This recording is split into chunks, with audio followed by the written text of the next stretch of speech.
everyone. This is Shane, Luke, Brandon of Mimir as well. Coming back Hello, to you hello. with Hello.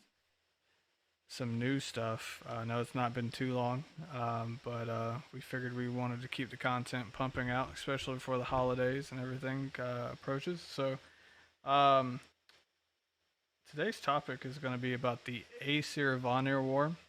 I know I did a kind of horrible quality version of it in the past, so we wanted to touch base on it a little bit more since obviously we have more people on the team here and get their opinions on it. So we'll get started off and talking about that. So I'm curious what y'all's opinion are when it comes to, I guess, the real meaning behind the war and what you think from reading the stories. Like, what do you think the overall message of the war was about? Uh, Apparently, there's a few different translations, but as as It's very as far skewed. as what's that? It's very skewed. Yeah.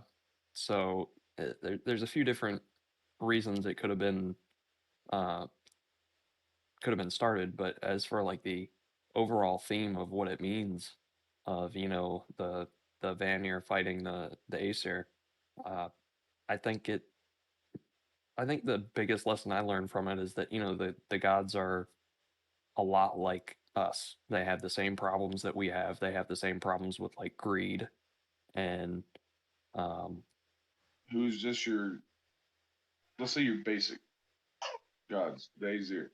You got your wisdom, strength, justice, war, and so on and so forth. Hunting, that kind of stuff. And then you have the Vanir, who are more of the natural world, who actually use magic. And even some of the translations, it says that when they marched on Asgard, they fucked it up with magic spells, which is why they had to get the wall rebuilt again. I think, if I remember correctly. But basically, this Asgard was almost in shambles because of their spell magic. And then, like Luke said, it kind of just goes back and forth about why it even began. And it's centered around one person, and it's Gulvey. which You know, a lot of people, I'm sure hopefully they do know, but a lot of people who's listening, Yolvig is, I guess, kind of like Odin in a way, is one of Freya's many names that she uses when she tests people and goes around similar like Odin did when he went as Bulwarker and all these other different names that he used when he tried to gain different various knowledge and stuff. Um, but I think yeah, it's like I definitely agree. I think a lot of people forget that the gods and the goddesses are extremely human like in a lot of mm-hmm. ways, and they are susceptible to the same crap we are. As far as like greed and all these different things and anger and lust and the whole 9 yards with that. they're not infallible. Yeah. Shit happens, like just like with us. Um, and much like Odin, Freya can show up in a different form, which in some of the translations, she's an old woman called Gulvig. And then some of them, they're just, they already say, hey, it's Freya. And there's no talk about what she looks like, what her appearance, but they don't even talk about why, what she talks about while she's there, which is they just jump from, hey, this is Freya, bam, they try to kill her 3 times. It's very vague in that aspect. Yeah. Burn her three times, kill her 3 times, whatever have you, whatever order you want it in. I But then mean, you got some that go, huh? what do you think that they tried to kill her for, in your opinion? Cleanse, like usually because honestly they believe that she brought the greed of gold with her to Asgard in Odin's Hall, and at the time that was against that went against everything that they believed in, you know, and it started transferring over to them. They started having that greed as well. So I believe it was their way of kind of like cleansing. Could I be wrong? Absolutely. But that's kind of how I look at it is they did it to cleanse themselves and the area of what she did, that evil that she brought with them. Because it was described as she did the magic she did was evil magic that evil women really practiced what she was preaching kind of thing. Mm. Um, so I think it was a surefire way of trying to cleanse the area. If she was gone, then it would go with her. I mean, yeah, that But definitely makes sense because from a lot of the stories that you read and a lot of the ideas you gain from the Norse gods, like Odin and all of them weren't really even involved in anything like Satyr or Galder or any magic at the time. That no, came after Freya was sent as a hostage to them, and then you can yeah, kind of see that influence kind of go through. And I think that's when, I mean, I could be wrong, but I think that's kind of like when Odin realized he didn't know everything, and then he wanted to know like how do they do this? How the hell do they? How does she have all this power? How do they have all this power? And I don't have nothing but a, you know, I mean anything. he has his stuff, he has his own stuff, but Freya practiced cedar, which is a feminine form of magic. That's what everyone says. From what I understand of it, I mean that's what you would call it. I mean, primarily women practice this. So she becomes a hostage and hanging out in Asgard. She's well received with her brother and father, and so Odin's like, I want some of that knowledge right there you got. I need to know how to do that. So that's when he learned cedar from her. So I mean, and the persecution and everything, I pretty much stopped because I mean, if you're gonna go there and accept this person and then learn from them, there's no reason to persecute like they did when she was in her elderly woman form of Golvik. I'm curious, like, do you think that perhaps that when they embrace the magical aspect, obviously have a leg up on the giants and everybody else, or do you think that he did it just sincerely out of wanting that type of knowledge? Like, do you think there was more of a selfish aspect to it, or more of just a curiosity aspect of that reason why like why Odin followed so closely behind trying to learn from Freya? I mean, I don't know about y'all, but I don't remember hearing or reading anywhere when it talks about Odin's travels and his thirst for knowledge, and like they described, like he giving up an eye, you know, making a sacrifice of himself to himself, that all kind of stuff that he's done, and the knowledge to gain knowledge for war. Never has it been brought up. It is purely his selfish need for knowledge, for wisdom, in my opinion. I don't know about Luke, but that's kind of how I view it. Because at the time, like most of the time, his searching, he ain't even worried about war because he's not even Asgard. He was banished for 9 years. Mm. So Yeah, and then his wife like laid up with his brothers, I think. Like, I think so.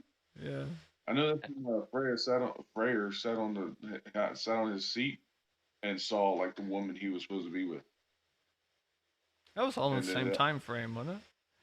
yeah, he was gone wandering and stuff like that, and then Frey sat there because he was already hostage. No, I know that there is a lot of. I know that there's a lot of interest around like because there's not a lot of stuff about the Vanir in depth. I mean, I know that there in the past have been cults of the Vanir. Obviously, there's the cult of Freya, the cult of Frey, and then the thing with Frey is like the way it was described. I mean, I could be wrong, but the way I interpreted it through some of my studies is that Frey was the initial god to mankind, and then the Aesir were just kind of introduced at a later time. But to me is which is kind of confusing because obviously the world and everything like Midgard was created from Ymir's bones and everything, and obviously Odin and his brothers had a part in that. However, the way it's been described in some other literary sources is that Frey was the god of Midgard, and then Odin and the Aesir just kind of came in and took it over after the Aesir Vanir War, and then a lot of focus primarily became geared towards Odin through like obviously royalty because I think they believed in the past that only kings could worship Odin because Odin is what made them kings, and then the poor people worshipped Thor and Frey and Freya and all of these other ones to give them good harvests, give them good everything along those lines.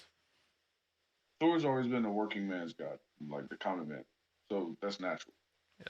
But one thing that you don't see a whole lot of is like one of the topics, um, like how they were received before they were accepted. The Aesir frowned upon them when they first became hostages because basically they Nord had them with his sister. So it goes back to that kind of bloodline. Yeah, because I know there's a lot of fun of like Freya laying down with Frey and them two sleeping together and stuff because uh, unfortunately incest was common among the Vanir. Like, and it was just kind of one of those things. And then even I think there was even stories of North laying down with her too. Yeah, I mean she didn't have no her husband went off and disappeared, and so she spent most of her time just wandering. Her free time, going places, looking for this cat, crying about it. You know, but It's I not think like the she whole had a wide selection. no, no. No. I mean, she had her Volkfinger folks, but who knows how that went? We don't know. Well, I don't. what's really weird is that there's a lot of I feel like this is kind of on topic maybe, but this could be like a discussion for another episode. I feel like there's a lot of confusion because there is a lot of texts that say that Freya and Frigg are the same individual, and that Yeah, she different is actor, same person. and that she is the wife of Odin. And it would totally make sense in a way, um, but at the same time, it's a little bit confusing because One of the way, like I find it one of the funny ways it was described. I've only seen it once. Like Frigg is the mother love, that wise woman mother love, and then you got Freya who's horny college girl. yeah, I mean, if you look at it too, they might as well have had an open marriage with him, with the way that Odin slept around and everything. So he was always gone. So you know, Yeah, I mean he was doing his thing. I Um, mean, Luke, you're being quiet. I don't. so it said that Frigg is the motherly love aspect of Freya, and I guess Yeah, I mean it would be,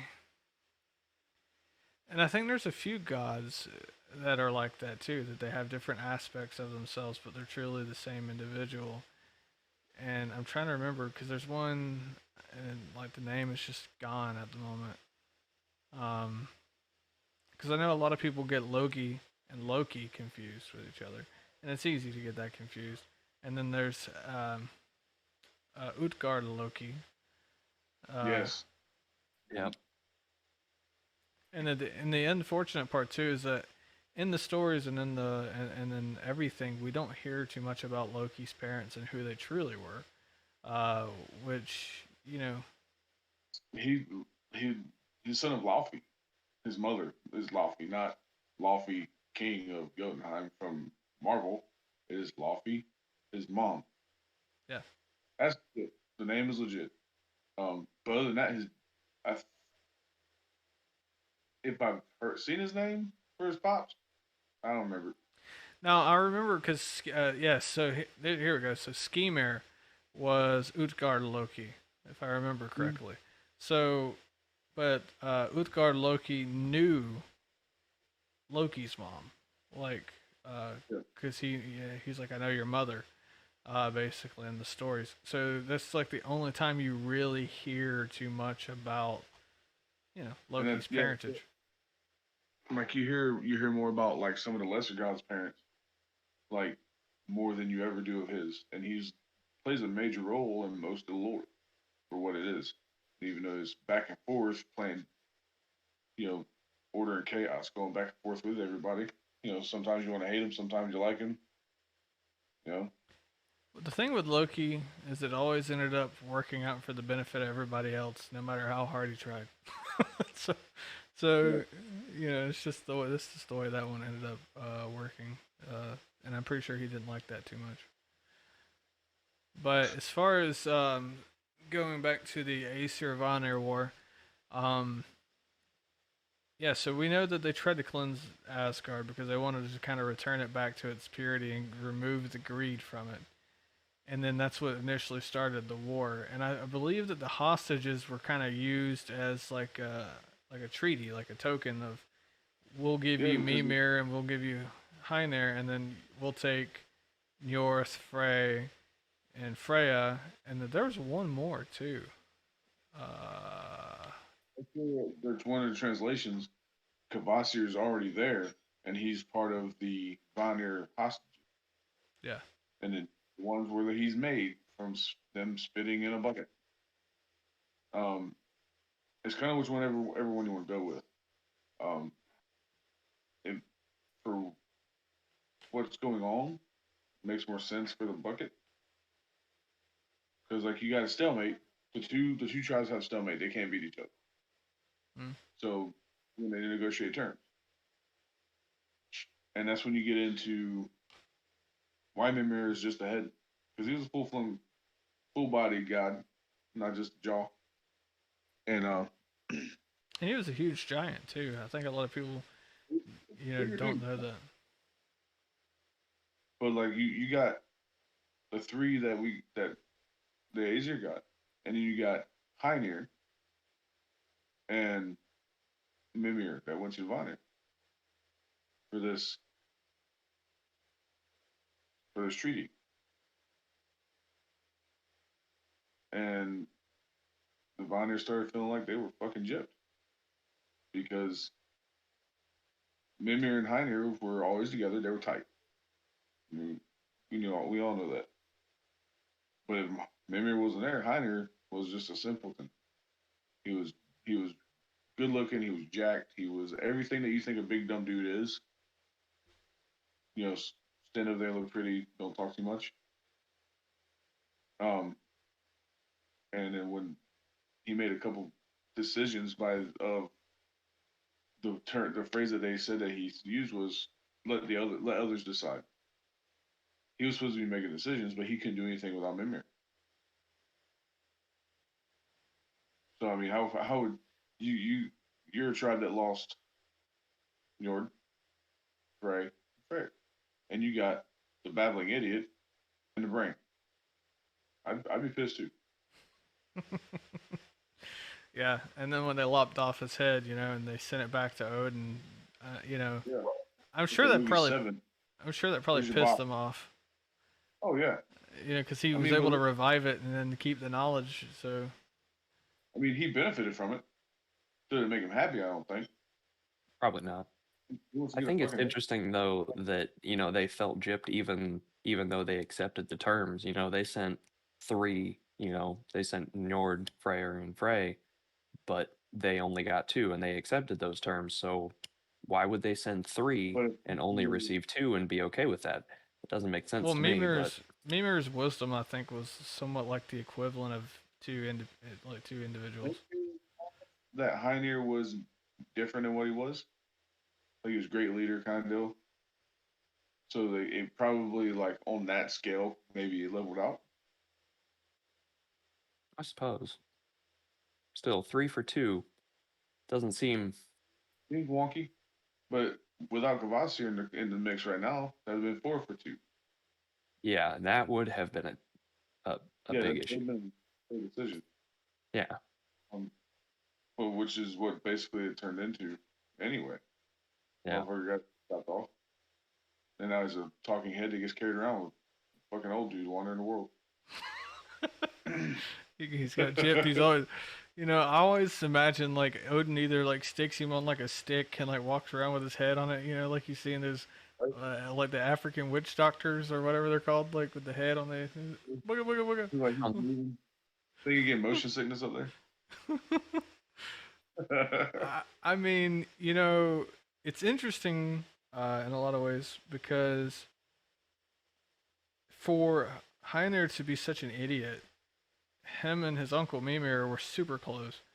But if you Yeah. you go and you read about the story about where Odin sacrificed his eye and everything to drink of Mimir as well, Mimir kind of treated him like, I don't really know you, dude. Like, we're related, but you don't ask shit of me. Now you're showing up here and you want to drink of my well. Like, what the hell? And Sourness there from being sent over there. yeah, and what's interesting too in this, like in the stories, even when you jump to the event of Ragnarok, Odin goes back to the well.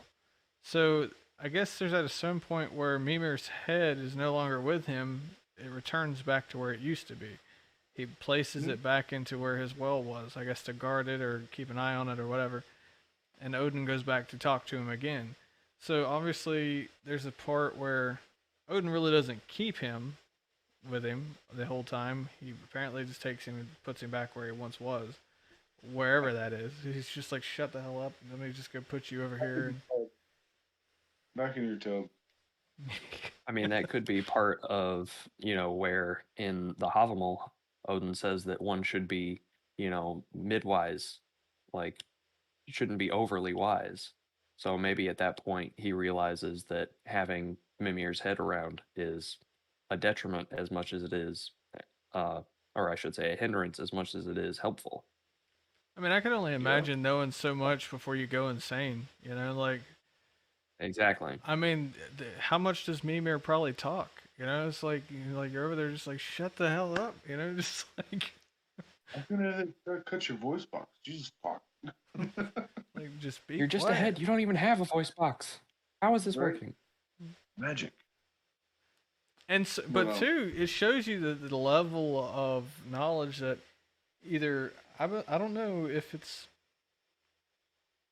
must be a huge time gap in between these events because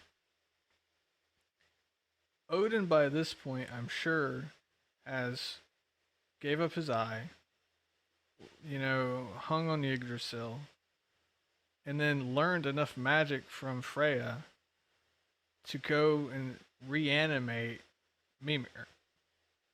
So obviously, the time span of this war lasted for a long time, and the period. No, it says sometime.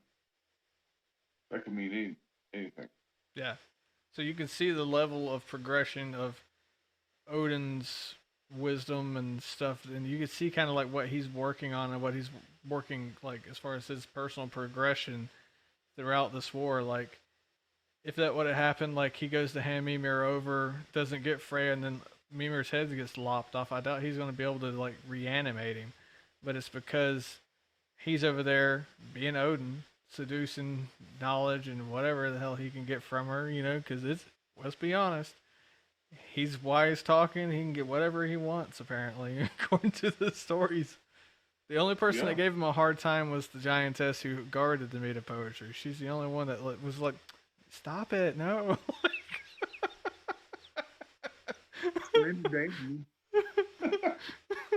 Stop. Leave me alone. But yeah, like Mimir's them cutting off Mimir's head for revenge of feeling like they got gypped, which they did. Let's face it. Like it'd be a perfect time to go back to war. But in essence, like if you do that, we don't have what we have now. It'd be a completely different kind of system. Yeah. Like people who go with the Aesir and people who go with the Vanir probably would not be able to coexist. because he knows what that other kind of teaching and lore would be like. Like everybody coexists now. So how much of a sacrifice is that to not go back to war over the murder of Mimir? Like that's gonna be a hard pill to swallow. Like, sorry, bro, you were great, but you're not worth starting this shit over again. You know? Yeah. I mean, there's also that point where something along the lines calls them to bury the hatchet once and for all. I can't remember it like off the top of my head, even after the hostage situation. It was the avoidance of the war because of how long they had fought. Nobody was gonna win. Had to have been to avoid that again. It's like, yeah, we got gods of war, gods of this, gods of that, but eventually, motherfuckers get tired of shit. So just because you're a Yeah. god of war, you're gonna want a war all the time. Yeah. Yeah, it's almost like they knew that there was no point in continuing fighting because they were so evenly matched. So Oh yeah. it's like in order to have something new, they have to do something different, which would be coexist. Mm-hmm. And it's something they had a hard time doing to begin with, Yeah. and they had to. It's almost like they knew they gypped him on the hostages. So yeah, maybe your guy's head cut off. I still got his ass around to a certain extent. I can learn. So let's not be assholes again, and let's do this thing. Let's make a. The hostages didn't work as a permanent token of peace. So this is how we get another major person to the lore. They all of them, the Vanir, the Aesir, they spit into a crock pot basically, just like a nice bucket,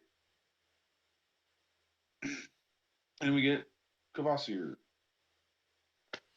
Kvasir was like the living embodiment of. I mean, granted, we all know him as wisdom, but he was basically like the living treaty, like the living burying the hatchet, so to speak. And Yeah, I'm like, if anybody really needed to look for anybody to start a war with, it should have been them starting a war with the dwarves at this point, because out of their greed and everything, they gut him, kill him, drain him of all of his blood, so that way they're like, haha, we'll be wise and smart. Yeah. So it's yeah, like you said, like if there was ever a reason to go back to war, it'd have been that one. But it'd been the two tribes versus one species of dwarf. But I think again, there's an underlying issue with that because the dwarves do so much in the lore for the gods. Mm. They I make think so much. They help bind Fenris. Like if they went to war and killed all of them, like Fenris wouldn't be binding. There would be no Mjolnir would not be a you thing. exist, yeah. Didn't You they know, make Gungnir? other stuff that they made, like the necklace. What was it? They made a necklace for Freya or something like Sif's that. hair. Sis, Cicera. so Well, they there's also made Skeith Blathnir, which was the boat, and then they made Frey's boar, the golden boar, yes, and then and see like oh yeah, and Odin's arm ring that drips a new one every 9 days or something along that. yeah, that's a horse. That's a story for another time too, because that armor ring plays a very big part in another large story for a big hitter in this lore. So that's something else we can touch on in another show. I mean, I think. I mean, in essence, I mean, it all kind of seemed shitty, but everything always worked to the benefit of the Aesir. Just kind of seemed naturally. Like, Yeah, because even Kvasir's death, Odin got the meat of poetry, consumed it all, and still came out on top. And then the Vanir's just probably sitting there like, dude, what the, like, how is it just naturally going towards you? It's like that one person you intentionally try to sabotage over and over and over again, and everything continues to get better for them, and stuff just gets a little bit shittier for you. It's just kind of like the pattern I'm seeing in this. yeah, But Roadrunner and Coyote.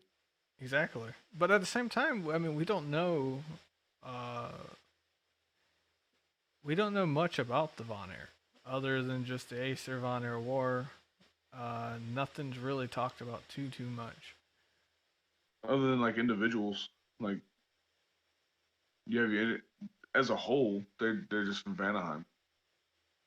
That's it. You know, that's all you hear about.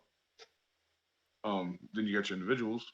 You go to big extents with Njord, Frey and Freyr, of course. Is he Idun? I believe is a Vanir. Yeah, Could she be wrong. is. Yeah, he's a Vanir. I think that she was one of the ones I was thinking of that may have transitioned over. Let me, you know what? I'll pull a resource to confirm She's a this. treasure. She's a treasure for both tribes because she has the apples. But again, I digress. That's a topic for another one because that could be a big topic because of her husband, Braggy. I mean, that's so, but I think she's a Vanir. Sif, maybe. So no, so Ethan is actually an Aesir. Who? Sif? No, Ethan. Oh, Eden. Yeah. Yeah. Okay. I was thinking she wasn't a Vanir, but she holds a pattern of what a Vanir is. You know, in my opinion. Same thing with Sif, and I can't remember if Sif's a Vanir or not either. But it's like they integrate, but it still seems like they got a shitty end of the stick, just because they're that much different. Well, I think it was actually in our trough that I read this that there's a theory that the Vanir were actually the Celts, like just the Celtic people, and the Aesir were the Germanic people, and the Great Aesir Vanir War was when they clashed, came together, and then um, they eventually, made peace and created all the different peoples of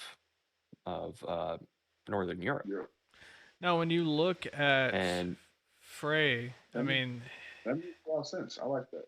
when you yeah, look, because the Celtic people are very, like they're very into magic. Like when you go into the Celtic lore, they're very, very magical in their origins. They're the base for that. Yeah. then you look at So I mean, Ceranos, what I think is his Also, name. they're just as good as the Germanic Teutons, as you could say. They're just as good at war, if not sometimes better. yeah. Like they're at the time, like you have your Celtic iron.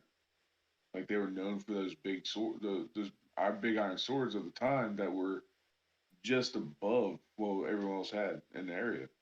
But then that was when they were also part of Europe, and as well as the Isles. And then they, of course, all the tribes kind of just got pushed. I mean, there's a But I do huge like connection. that. There's a huge connection between Frey and Ceranos, like, because they're both, known as horned.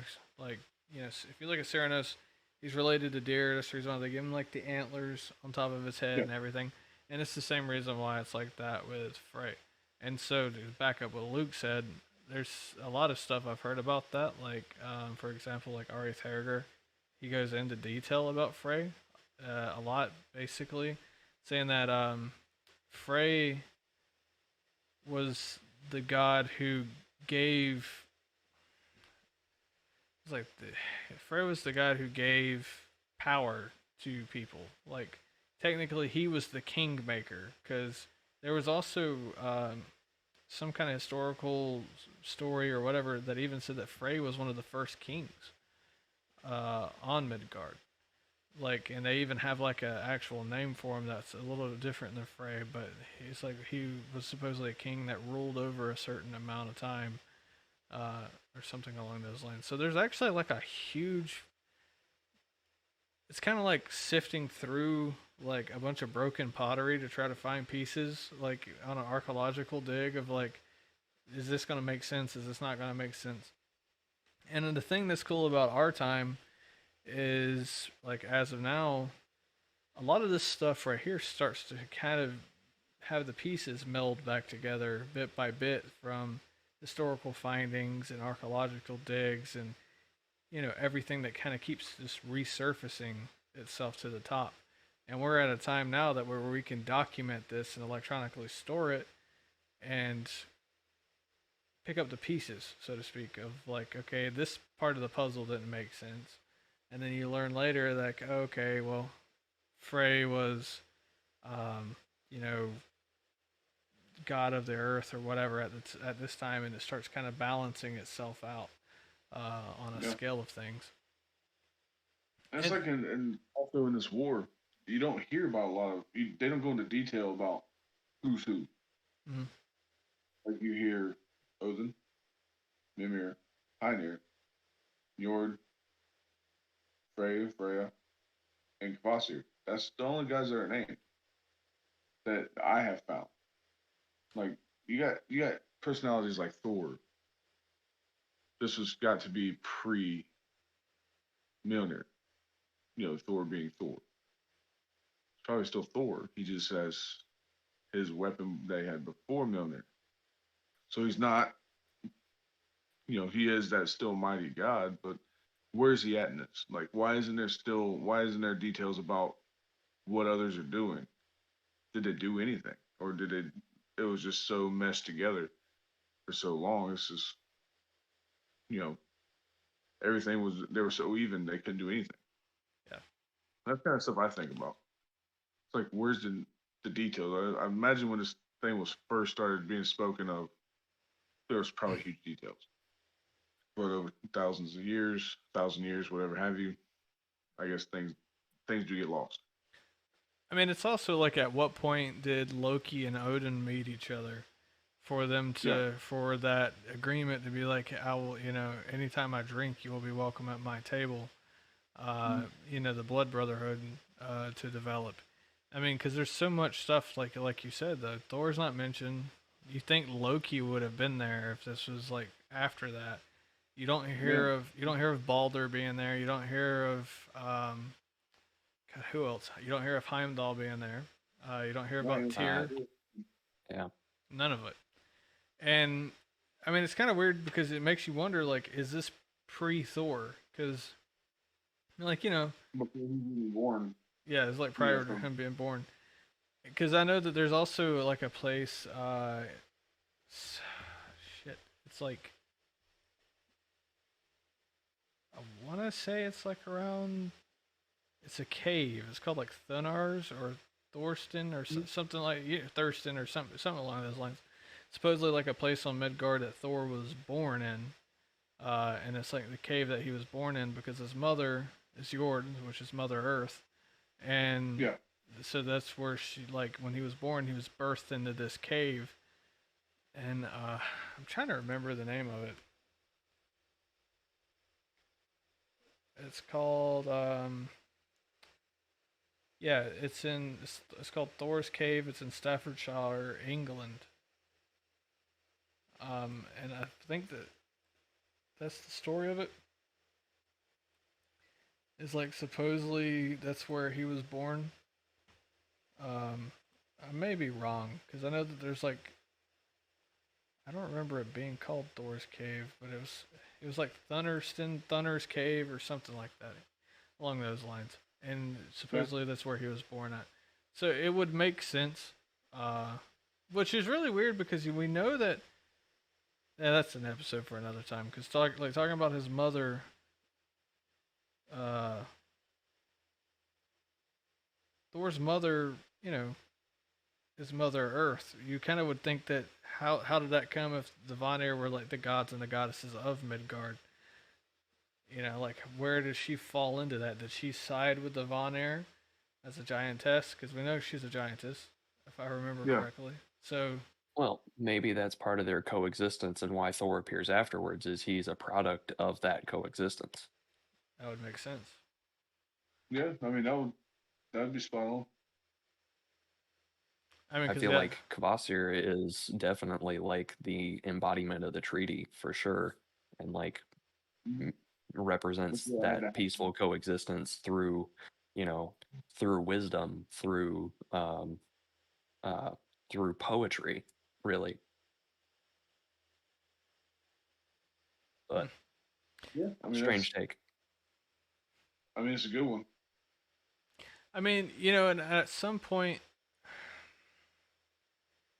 because it's said that anybody who is gifted of the meat of poetry, or talented songwriters or poets or, you know, I guess musicians or whatever, and that's the thing is, so you hear that kind of reference in some of the stories and some of the different stuff, and it kind of makes you wonder, like, okay, maybe that's why Bragi was so interesting to them during this time. Because I mean, I don't know. That's like I said, that's a different episode. But That's a that's whole other thing because you've got a special circumstance. yeah, so that's a whole another can of worms that we could open for that one. But my thing Well, I is, mean, you don't hear about any of the preeminent gods there, no, and that's to me is key because it sets you back into a point in time where there could have been no Thor, there could have been no no Loki as of yet, and all that good stuff. So it's just it's unfortunate that there's so many gaps yeah, in that. But if it, like you said, though, if it wasn't for the Aesir Vanir, we wouldn't have Freya. We wouldn't have this coexistence of all of this wisdom and all this power in both sides working together for our benefit. I know that it's unfortunate. I think that a lot of heathens, they don't worship the Vanir. There's certain groups that avoid the Vanir like the plague and strictly worship the Aesir because that's the way it should be. And in my opinion, you're only gypping yourself. I mean, I even think that people like the giants should be honored and respected. Because I mean, there are people who they're little. There are people who worship them, and I have never experienced it personally. I just come across it on the internet kind of thing. It's kind of odd. Um, they're called the Roker, I think it is. yeah, I could be wrong. Never heard of them. Yeah, yeah. I found it through like a lot of digging because you have Mengloth, which is like this healing medicine woman who's also a giantess, and then she has like a mountain, so to speak, and then it's like a kind of like a medical office that's kind of ran. She has people beneath her that do certain little things, and you can actually now find their names. I think it's northernpaganism.org or something like that. Actually has sorted through like all of it, all the text and everything, and pulled their names out. It's just like a lot of people don't know that the goddess Air, which is the goddess of healing and everything, she's like one of she's either Freya or Frigg's handmaiden. And Frigg. Mm. Yeah, so she sits beneath that. But Mengloth is a giantess who is basically like a doctor. You just go to her and say, this is what I got wrong, and she's like, okay, well, this is what we're gonna do to fix you up, kind of thing. But it's interesting because a lot of people just limit it to the Aesir, and then luckily now people are including the Vanir. And then there's aspects all over our world that we practice as spirituality, and Vanir are a big part, huge part, just because of what they represent as well. Not just wisdom, courage, strength. They're part of the natural world. Their harvest, their fertility, shit like that. So they're a huge part. So if anyone is kind of just not including them because it's the Aesir or nothing kind of thing, then they're shortchanging themselves with what's going on. And I Missing feel on like half of the universe.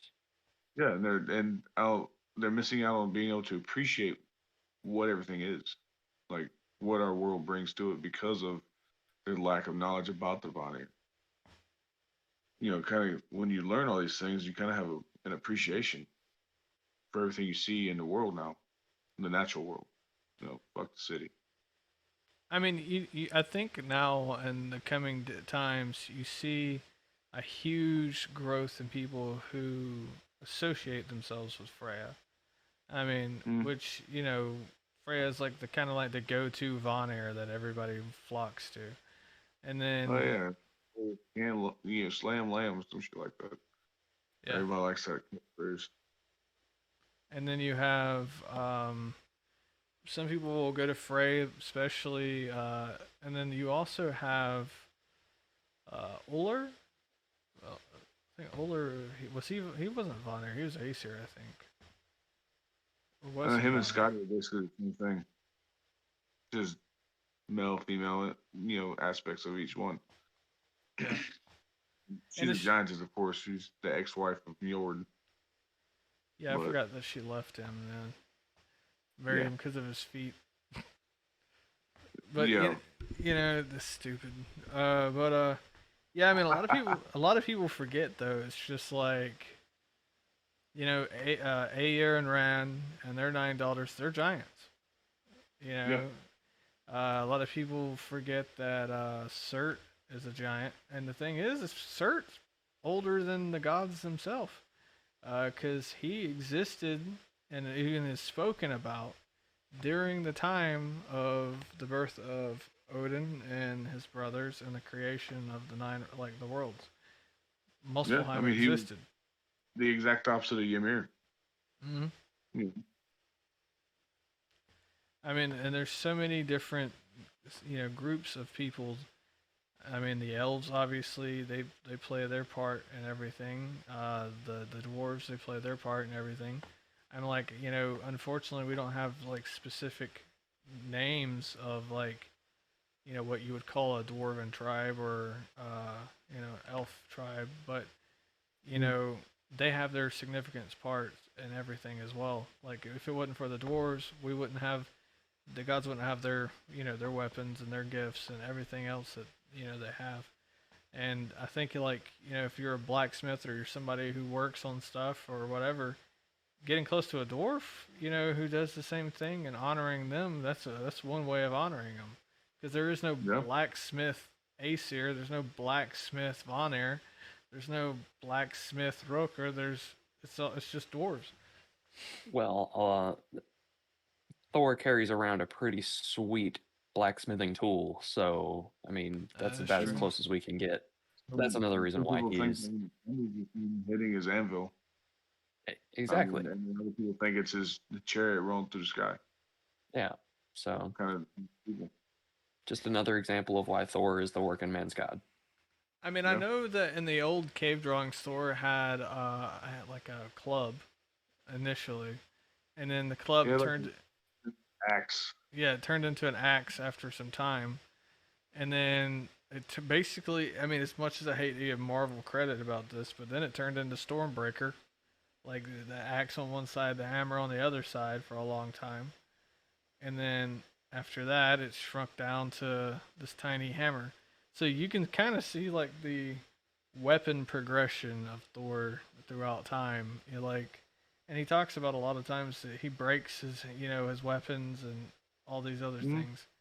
And then you also have his gauntlets and Megangarth, which were gifted to him by I think a giantess.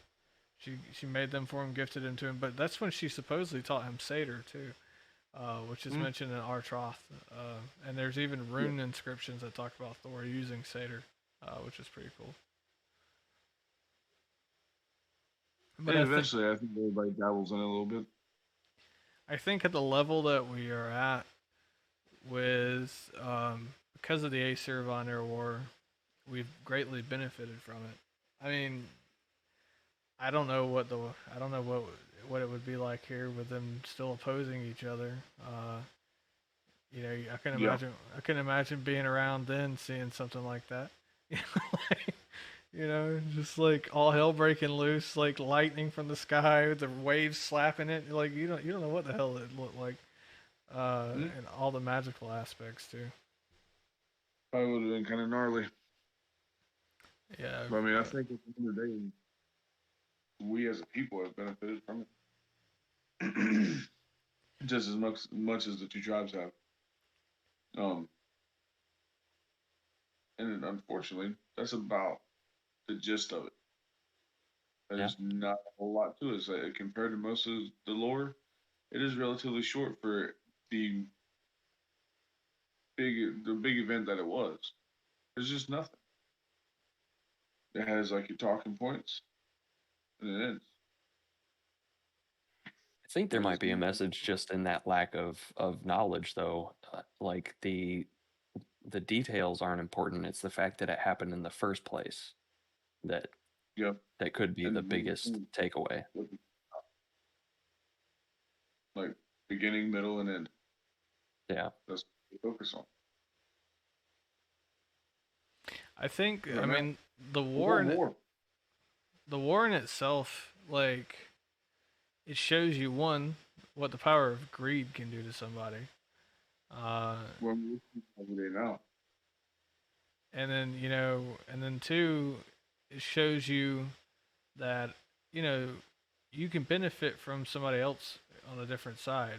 You don't always have all the answers, and so burying that hatchet and coming together is more effective than dividing and just trying to make petty agreements back and forth, being like, well, I'll do this if you stop doing this, because eventually that's going to get broken in some aspect.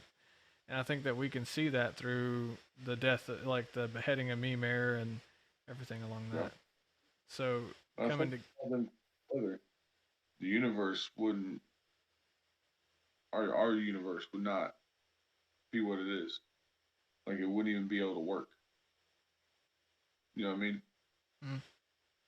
Like those aspects of each one going together, molding together, working together in harmony, for lack of a better phrase. Like if the war went very different, we wouldn't have that. So who's to say like the nine worlds would have ever held together? You know,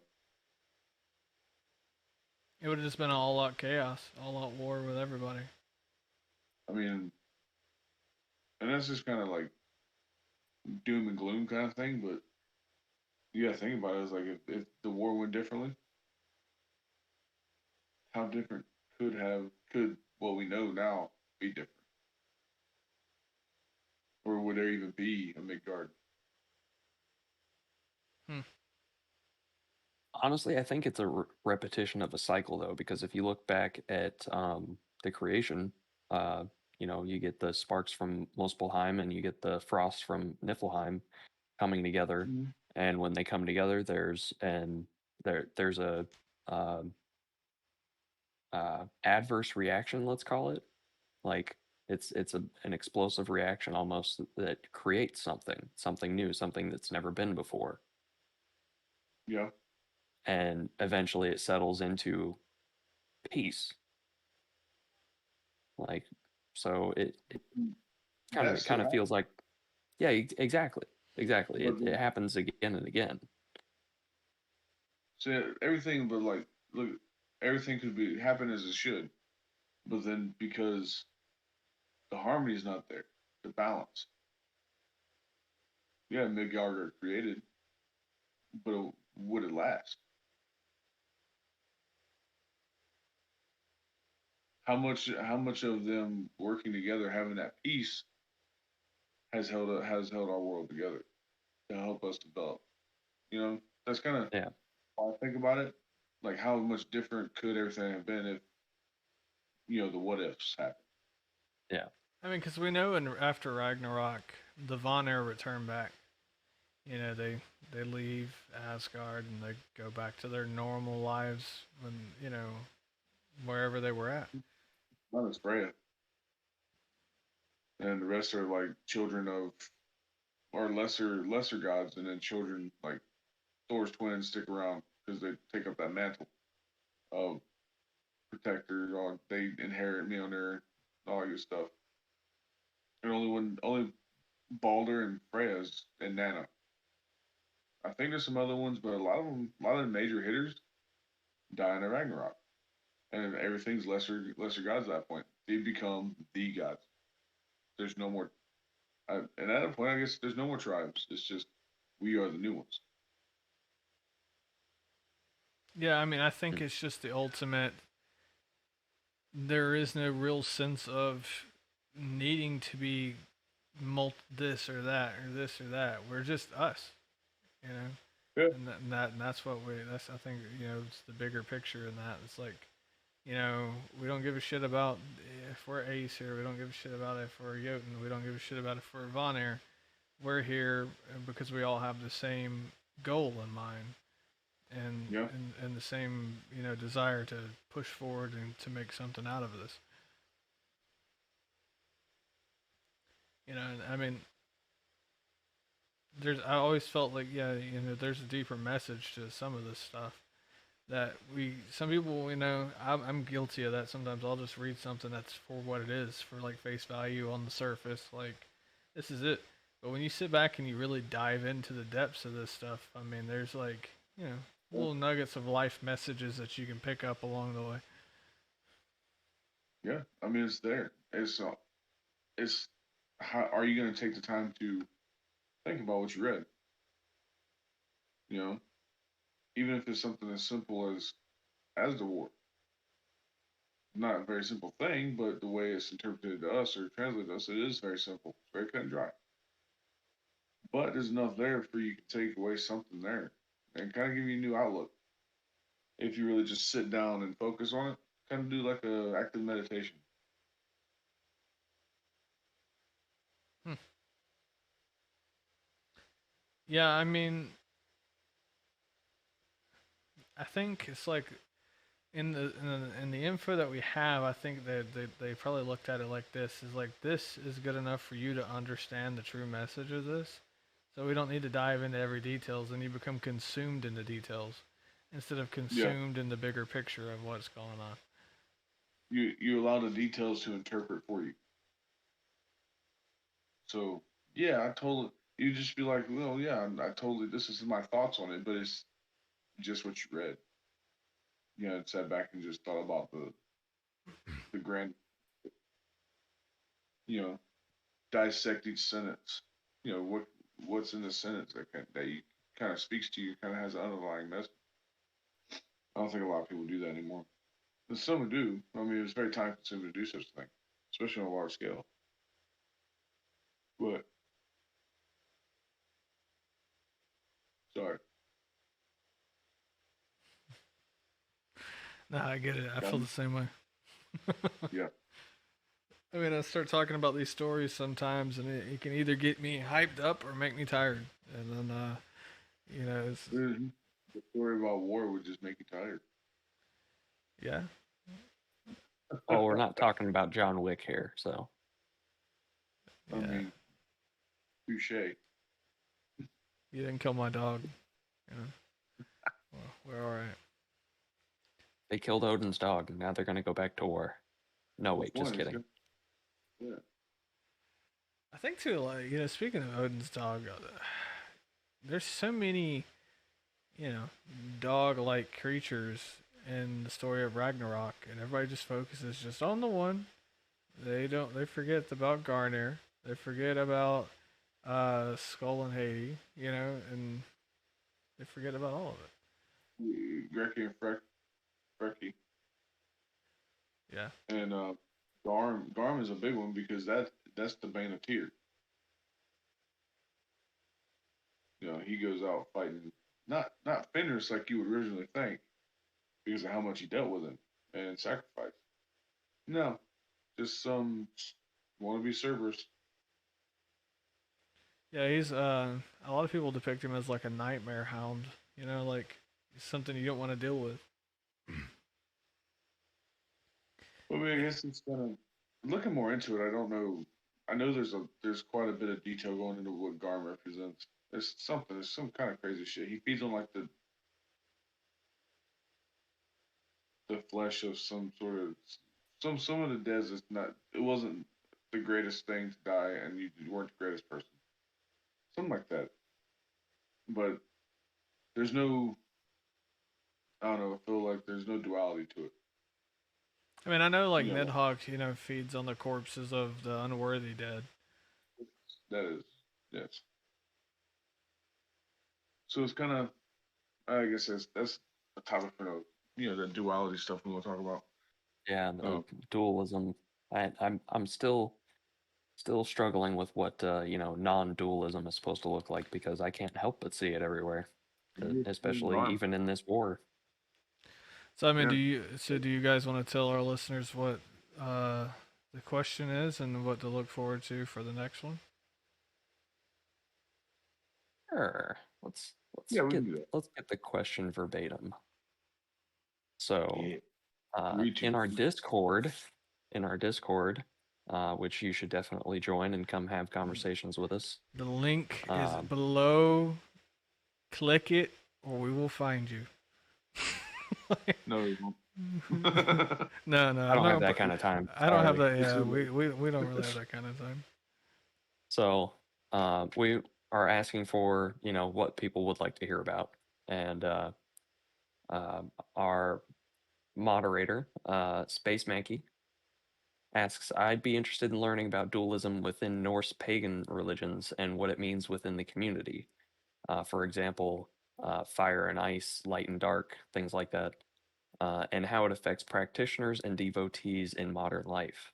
Is it even possible to practice non dualism in heathenry? I struggle with this question often as a person who is drawn to non dualistic ways of thinking, but still feels connected with my Northern European ancestry. So that- I love the question, first of Yeah. all, like, but It's I can't figure out uh, what non-dualism looks like. Like that's just a foreign concept to me. So Talking about I'm struggling real hard. the removal of the necessary evil. Or like the good and bad side. I just want like to. there's nothing other than like tear and garm. Like that's the only thing I can think of, unless I'm interpreting garm very different than what originally meant was. I might have to do some research again on that because I know I've read information on them. We all have, but I everything mean, else you can think of. if you look, it's interesting. I mean, if you step out of paganism, you can find it in like Buddhism. You can find Yeah, in Hinduism. There's not necessarily a good and evil in Hinduism. I mean, some of the demons or whatever, they're like needed, but there's not like a you're horrible, you're a piece of shit, I'm good, you're bad, you're evil, whatever. Like one of the most proud, like one of the most predominant Hindu figures, Shiva, is known as king of the demons to some people, but he's also known as the creator and god of the world. So there's that necessary like, there's multiple sides of him, and even like his wife, the death goddess Kali, she turns into a destroyer of everything and just pissed off. You don't want to mess with her. She's ferocious, but at the same time, she's loving and caring. And there's multiple ways that you can go about it. But looking at everything at a non-dualistic way, yeah, I'm gonna have to think about that one because Yeah, you always have yeah, because every story I has their see Loki. it everywhere. The, Yeah. the Well, it's necessary just evil. like with the creation myth, you've got Muspelheim and Niflheim, and those are opposites. And then with the war, you've got the Aesir and the Vanir. Not Yeah. necessarily opposites, but they're opposing. So I think on some level there's dualism everywhere, but I really want to explore the idea of non-dualism. There's a theory about that. So there is an Well, effect. we should get into that in the next episode. Yeah, yeah. yeah, because I'm gonna have to This get the is right about name the of. Vanir War. I have to get the right name for this because it's like the same type of theory that you use in like stories where like there's the hero and he rises up on top and of everything and there's like his the opposing forces. I want to say it's like the begins with an R. I've used up all my big words. Yeah, yeah, yeah. Is it like it's like the Rittenbauer effect or something weird like that? It's like 90, like even Star Wars was like written around it. I mean, Star Wars was written mostly around the hero's journey, like Yeah, almost verbatim. yeah. So the good versus evil. Let's see, theory. I think somebody in the Discord mentioned it as well, actually.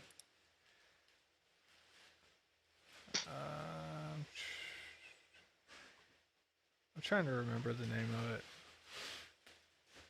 And I think we should announce that we're gonna start a series. We're gonna be focusing on the individual gods and goddesses on each episode. Each episode will be dedicated to um say god or goddess, minor or major, doesn't matter. We're gonna try to cover everything. Probably even runes and holidays. Yeah. We got holidays coming up, so we're probably gonna touch on Winter Nights and Yule, big time, and then we're gonna go from there as maybe even Days of Remembrance. Touch on that some, kind of like maybe do a dual episode. But that's something we're gonna try to put out, and hopefully the fresh heathens will look forward to and learn from. Because I think between the three of us, we have pretty. We can give you something to think on from each of our heads. At the very least, point you in the right direction. Yeah. I But mean, because I think if that there is if a you lot have of misinformation yeah, out if there. anybody has ideas on who we should do first, join the Discord. Let us know. We gotta. We're gonna try to stay away from Odin as first, as just to avoid being a cliche. Yeah. No, I mean, get into the Discord because that is probably that is the place to get suggestions out there to us and to ask us questions and to basically just anything. That is the place. I know we still do check the email, but we're focusing more on getting everybody inside of the Discord, so that way we can, I guess, develop more of like a connection with you, like a friendship and what have you, Yeah. kinship. Answer your questions immediately. Be there. Let you socialize with other heathens that are inside the Discord community. Also, this channel is growing. I'm actually thinking about doing Discord exclusive ritual music and stuff for just people who are strictly into Discord. So it'll be Discord only. So if you like what we do, focus on joining the Discord, so that way you don't miss out on it. And we also have some other interesting stuff in the works. I know we still have the guests and stuff that we're trying to get on for the other stuff, as far as like the divination episodes and everything along those lines. And I mean, should we announce the audio mini series? See if anybody would be interested in that. Well, let's not overload them. Let's see how one works, and see if it's worth us actually putting out. Yeah. We'll Yeah, keep. that. We'll try it. Yeah. Completely different can of worms. That is a totally different kind of worms. Weird. And I think that you're right. That would probably overwhelm everybody. But right now, the best thing I could tell you is to like and subscribe. Click the bell so that way you get notifications every time we're on. Yes, click it. It's right around here somewhere. Maybe if I can point, it's right here. It's right here in this area. Click that bell. And so that way you get the notifications. I'm not picking your boogers. I'm not doing ASMR. I want you to click the damn bell. So, and then join down below. Everybody point down here. We're going to point down. In the description, there is a link for the Discord. Join in. Even if you don't like what we do, tell us what we're doing wrong that you wish we could improve on, and then maybe share some clarity on where we stand. And as the Havamal says, we should be able to disagree openly. So and still remain cool with each other. So join. That's called being adults. Exactly. We are adults here. We all like to communicate. I like to debate with people. I mean, I don't know about y'all, but I'm not opposed to. I like conversations. Yes. Yeah, they're just conversations. Come talk to have us. More conversations. Come talk to all of us.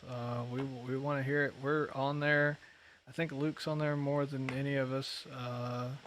But I'm on there. I'm pretty much for most of the day. Brandon usually chimes in if somebody tags him or if the conversation starts blowing up his phone. He's usually in there. I feel like I get normal notifications. instead of just my my coach.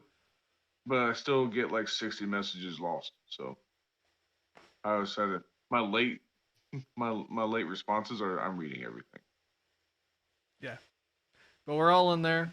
We get excited when somebody joins and hops up in there. We like to say hey personally to you, and talk to you, ask you a little bit about how you find the channel and everything. So come hang out with us. Come learn and share some of your knowledge with us. I'm the first to admit I don't know everything. If So, if you got answers to something we've talked about and maybe you could shed some light on it, please let us know. It's very much welcomed.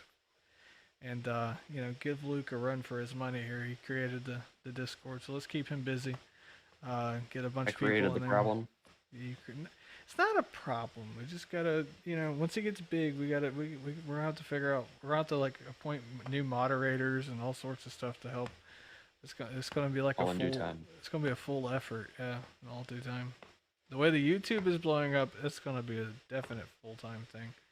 That's a different story, but yeah, for sure.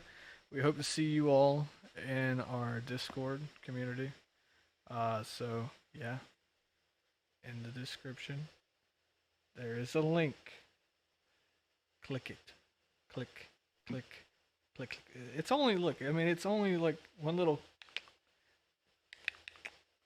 Or if you're on your phone, it's a little taparoo. Just give it a little tap taparoo, and then join and come hear me be awkward and hang out with everyone. So it's been fun talking to all of you and y'all hearing us rant for a while. But Aesir Vanir War, we look forward to doing more episodes and discussing different topics that everybody wants. So, shall we all say bye at once? How y'all want to do this? Adios. Till next time. Muchachos.